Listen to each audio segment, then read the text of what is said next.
And I can give you my list of mistakes. And I for people I'm lecturing here, not lecturing, but talking to, I'll tell them where they were. And I know them, and there were poignant moments in my life, and I went left and I could have gone right, and I learned from it and I went right, and I'm glad I did. And there's many lessons I've had over time from people that I really care about that helped me right the ship early on. But you have to be open. You have to be a vessel open to those. To your point, before we started recording about, don't ask for advice or don't ask for something if you're not willing to hear it and take it.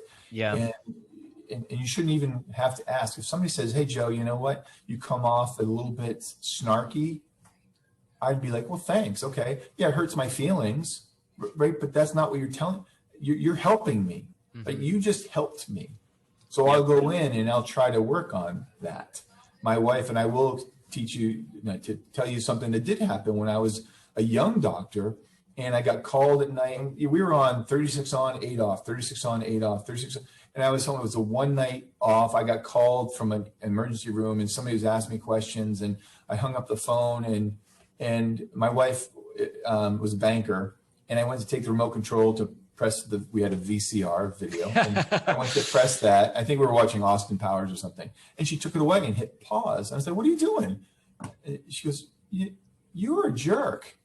Like, what are you talking about? I didn't say anything as a jerk. She goes, well, you rolled your eyes during it.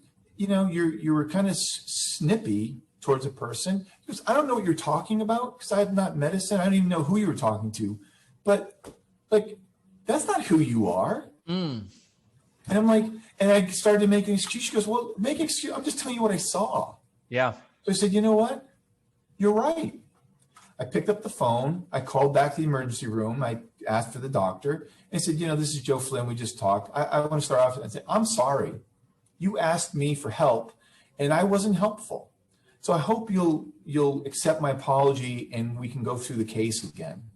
And at that moment, I swore at 3 a.m. when I was called by a nurse with potassium that's 3.1, and I would say, hey, thank you for calling me. I appreciate it. Thanks for looking out for the patients. In the future, if it's 3.1, you're probably okay. If you need help, always feel free to call. But, it's a teaching moment. And that I never, ever was that person from that point on, because she taught me, like, in that moment. Now, I trust her. We've been together 40 years.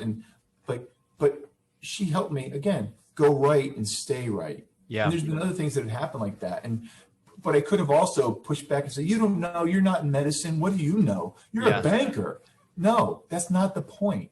She knew who I was as a person, and who I wanted to be, and what I could be.